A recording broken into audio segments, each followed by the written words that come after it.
published author. Holly's book has featured in Forbes. She's a writer for the likes of Condé Nast Traveller and The Guardian, having previously worked with the BBC, ITV, and with an in-depth understanding of sustainable practices.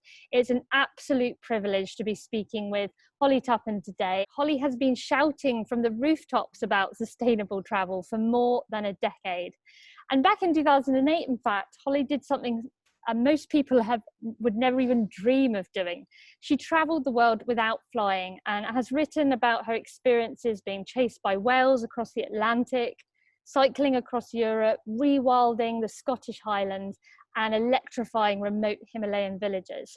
That 20-month trip around the world meant that Holly knows a thing or two about low carbon and positive impact adventures. This lady needs no introduction, but here with me is Holly. Thank you, Rebecca, and thanks everyone who's listening. I'm delighted to talk to everyone. This is great. Obviously, we can't ignore that 20-month round the world trip. Incredibly exciting. What prompted that around the world without flying adventure? Yeah, so funny enough, it wasn't actually. I didn't work in sustainable travel at the time. I worked in consumer research, so it wasn't really environmentally motivated to travel around the world without flying. The reason we did it is because we just wanted to have a kind of proper, I guess what you think of as an old-fashioned adventure, where you end up going to places you don't expect to go to. You end up in strangers' homes all over the place. And we also wanted to kind of slightly push ourselves, both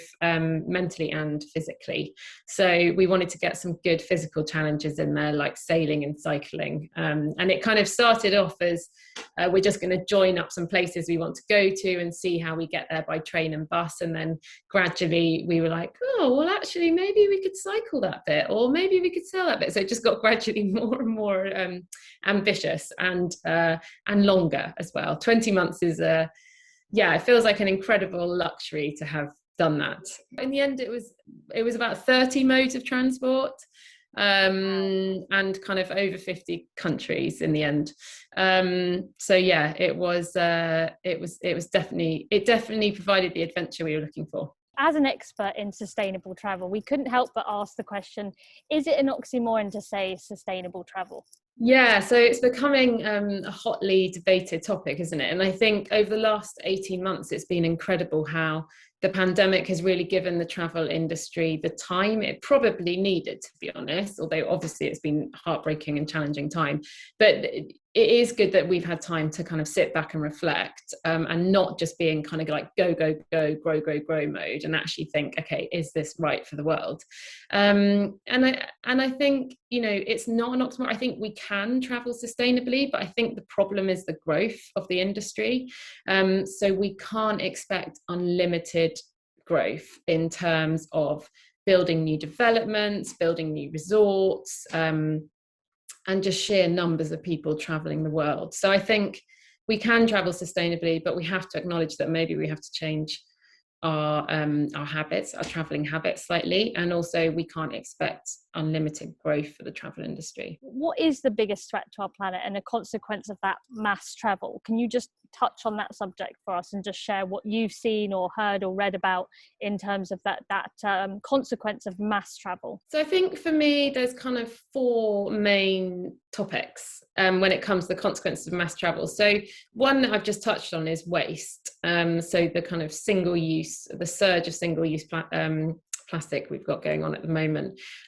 So I think in terms of mass travel, waste is such a huge source of environmental crises for the travel industry, whether it's food waste, non-recyclables, and that has a really devastating impact on environments around the world. So even kind of, ocean environments like seagrass, mangrove, these are all really an integral part of us solving the climate crisis, because all those marine environments actually absorb more carbon than all of the world's forests. So protecting them is really crucial. So the kind of damage that waste has on our biodiversity and our ecosystems is a worry. Another one that goes side by side with that is the kind of destruction of habitats for the sake of developments. So it's the destruction, it's, you know, building the big resorts, the big golf courses in places that are actually very water stressed, so there's barely enough water for local people to use, let alone to kind of keep a whole golf green looking green for a whole, all through the year. So the destruction of like I said, kind of coral reefs and mangroves for ports, that's becoming a really big problem in parts in Asia in particular, as kind of various companies look to invest in new cruise destinations, or new like just new destinations, harbours.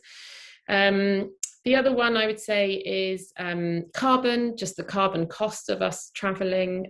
So at the moment, I think the aviation industry is responsible for about 3% of the world's carbon emissions.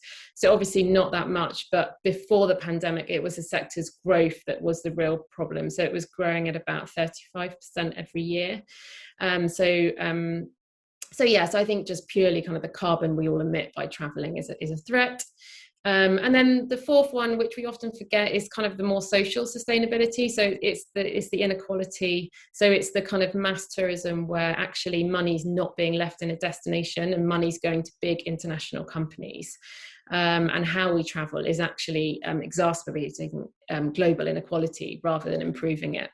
So I think they're for me the kind of four biggest threats. What can people expect from the book? I know it's a fantastic book that I'm really excited to read. Good. Well, thanks so much. And the book, what's in the book? So it's a bit of a whirlwind, and it explains up front that it kind of takes people through my own journey with travel, which is the highs and the lows. So the bits that I absolutely love and I think are just the best thing in the world, to the lows of like I get slightly shocked and scared about over tourism and carbon.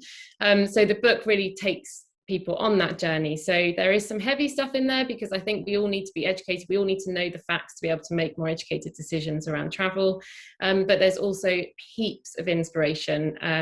So it goes through kind of how we can travel to have a really positive impact on everything from protecting a specific species to even kind of bridging peace negotiations in certain parts of the world. So so hopefully there's lots of new stuff in there that people haven't thought about, and it's a source of information and also entertainment and inspiration. You obviously mentioned a number of eco resorts within the book. What's one of your favourites? Yeah, I think so. What's one of my favourites? So there's a really cool scheme from Intrepid in there, which is where they started to build community-based lodges. So they actually, in certain destinations that they worked, they went out to the local communities and asked kind of where there was a specific need for more economic activity, and they built lodges in these places. So there's one of those in a very rural and untouched part of Myanmar, which is really exciting because it's kind of community-led. There's an amazing conservation led lodge in Kenya called Barana, which I think protects kind of a huge proportion of Kenya's rhino population, and very much kind of community led and run as well. And there's an amazing place called Kasbah Tuppen in Morocco that's really high up on my list. That's run by the local Berber community. It's kind of the end of a track up into the Atlas Mountains. And they've been real pioneers for years in terms of sustainable travel, and it's always a joy to go there. Wow, I feel like I want to go there right now. They sound fantastic. Yeah. Brilliant. Well, thanks again, Holly. It's